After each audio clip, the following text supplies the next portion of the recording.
తీరంగా సించులాడుకు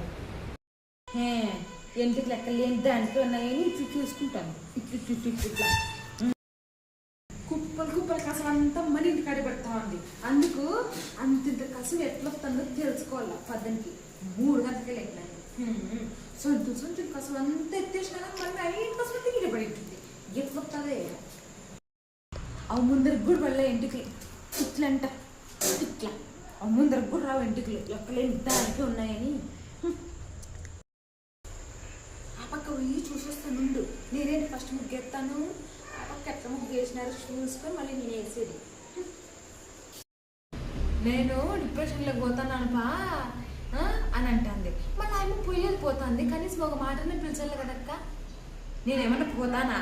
ఏమన్నా ఛార్జీ లేకోకుండా పోతానక్క? నేను నా డబ్బులు అట్లా కాదక్క.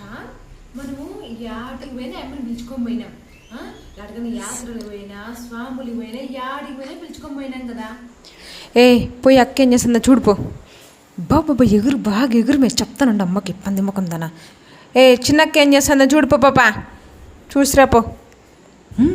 బాగా డ్యాన్స్ చేస్తాను కదా చెప్తాను అమ్మకి చెప్తాను. నీ ఇంత పంది ముఖం దానా చూడిపో. ఆ పిల్ల ఏం చేస్తుందో మొయ్యో డాన్స్ బాగా కూడా అన్ని బుక్లు పెట్టుకున్నావు. ఫేస్బుక్ పెట్టుకున్నావు చేత కదా నీకు. ఈసారి వచ్చినప్పుడు ఫేస్బుక్ పెట్టుకో. మళ్ళీ వస్తా నేను పెద్ద